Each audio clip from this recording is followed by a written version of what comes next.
Hello. Good morning, class of 2019. Thank you so much for having me. It is an incredible honor to stand here before you today. Thank you to the faculty, to the guests, the families, and to all the gorgeous students among us who are, beyond the shadow of a doubt, nursing raging hangovers and praying that this Disney princess keeps the let it go metaphors to a minimum, so I see you. I got you.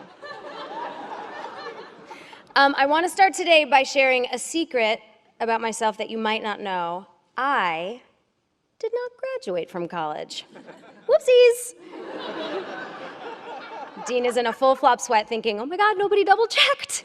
I had a feeling when I saw her outfit, because no one with a respectable degree would wear hoops of that size, who let her in here.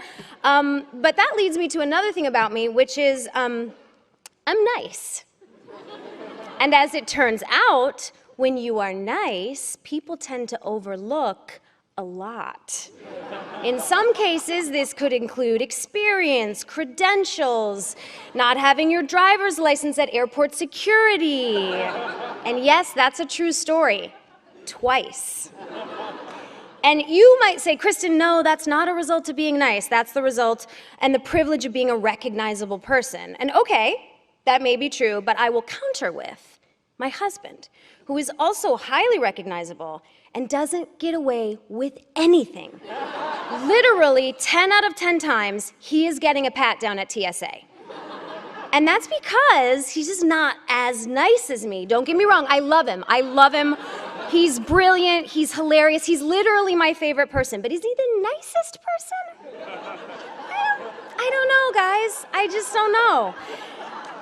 And I tell you this at the risk of divorce, because I can't offer you the tricks of how to wield your shining diploma to ensure success. I can't tell you the answer to the age-old actor's dilemma, should I move to New York, should I stay in LA? And for goodness sakes, I cannot tell you what a Magna Carta is or what it even does. I literally don't know. I don't have to answer any of those questions, and let me tell you a secret, nobody has the answer to those questions. My sole trick to share with you is when you listen, when you really listen to people, when you listen as fiercely as you want to be heard, when you respect the idea that you are sharing the earth with other humans, when you lead with your nice foot forward, you'll win. Every time. It might not be today, it might not be tomorrow, but it comes back to you when you need it. We live in an age of instant gratification, right? Of immediate likes. And it is uncomfortable to have to wait to see the dividends of your kindness, but I promise you, it will appear exactly when you need it. It will appear at the precise moment when you pass gas in an elevator and everyone blames your husband instead of you. That is when the boomerang of kindness hits you back. It's also a very true story, numerous times over. Though it wouldn't be fair if I just waxed on about kindness and I didn't also include its inevitable downside. It's relevant to note that sometimes when you choose nice, it does come with a price tag. Being nice sometimes means avoiding the obvious joke. Like, for instance, I'm me, and I've chosen this path, this speech, to be nice at an institution like this. I am choosing not to reference Aunt Becky in any way, shape, or form. Thank you. In fact, I'm so nice, I'm not even going to mention my actual Aunt Becky for fear it is simply too close to the fire. And let me be real, removing those jokes is a bit of a sacrifice. But dare I say, prioritizing your emotional intelligence over your logical intelligence can at times feel like a compromise, but it does pay off. You were right, pay off. It was not the best choice of words for this particular point, but I'm not perfect. I'm not perfect, but I am trying. And you know what? I should have led with that. I am by no means perfect. I am also not telling you what to do. I mean, my second child is the result of unprotected makeup sex in a hot tub in the Hawaiian Islands. I am in no position to give advice. Hand to God. I can't do it. All I can do is share my experience with you. My husband always says, if you see someone who has what you want, ask them how they got it. Unfortunately, Beyonce has yet to reply to my email, so I don't have all the answers yet, but she will. Like, don't worry, she's definitely going to, so I'm pretty sure. I say this because if there is anything about my life that seems even slightly aspirational, hopefully some of this will be helpful to you. And if not, feel free to slowly pull the flask hiding in your underwear out and just have it. I'm not your mom, you know what I mean? If it's not hurting anyone, great, get yours. And you know what? Maybe share some with your neighbors. Now, the tricky thing about finding someone who has what you want is that you also have to know what you want, right? So that seems simple enough, but it's actually very hard because our brains are arrogant assholes. The brain thinks it's running the show, but the heart is secretly pulling the strings. It's very true. Our brains are the King Joffrey of our bodies, and our hearts are the Granny Tyrell, right? Very true. We think we know what we want, but we often have no idea what we need. And because of that, we often approach life with one goal, and we end up finding our real purpose along the way. When I left New York and I came to LA, I had the singular goal of becoming the lead on a TV show. I had gained some experience in New York playing a naive, weed-obsessed sexpot in Reefer Madness. I thought, perfect, I'm ready for Los Angeles. Surely I will be embraced immediately. So I hopped on a plane, I arrived in the land where the streets are soaked in sunshine and self-tanner residue. I had the confidence of an overserved freshman at a frat party.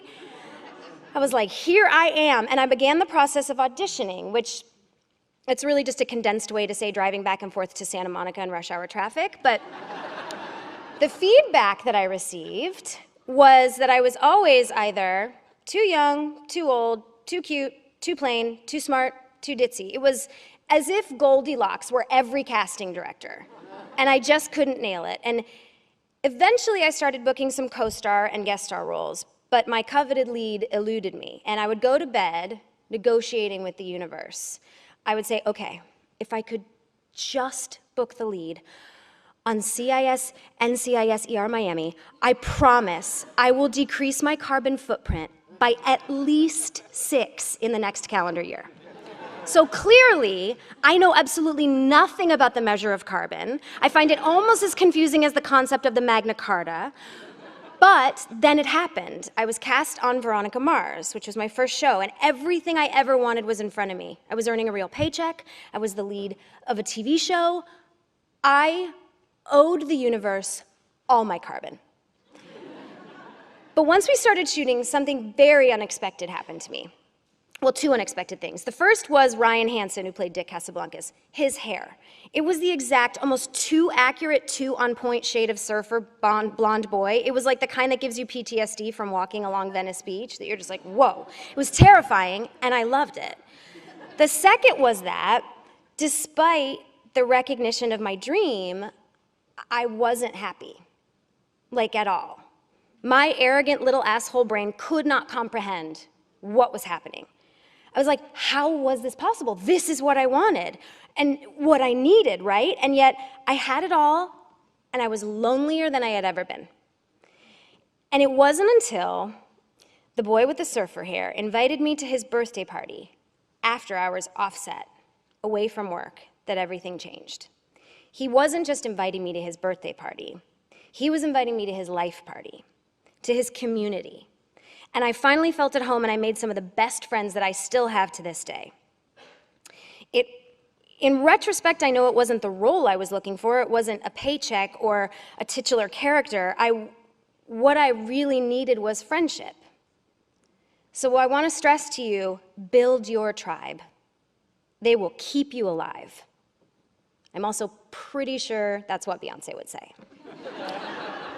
Speaking of pillars of an American entertainment, it is now the portion of the morning where I remind everyone that life is 50 Shades of Grey. I have to assume I'm the first speaker in an academic institution that has referenced the book 50 Shades of Grey, but we have already established that I dropped out of college. I have no right to be here, so this is where we've arrived. I don't know what you want me to do. In my life, there is only one concept that I have determined. It's that everything is gray. Every person, every question, every tragedy, even every victory, they all have nuance. Pay attention to the nuance. You all in this room, I feel like, know that better than anyone.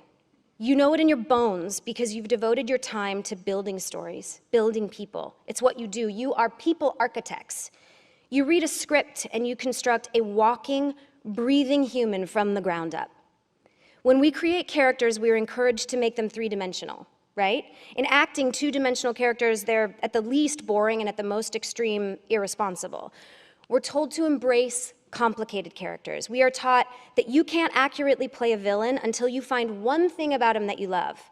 One of my favorite producers has a poster over his desk that reads, "What does the villain want?" Because in art, we recognize all characters start with an empathetic motivation. On stage, we prioritize listening because we know the livelihood of the show relies on it. We are good at remembering those things when we make art. But in our daily lives, we tend to forget. When we shift from the stage to reality, nuance seems to get lost in the shuffle.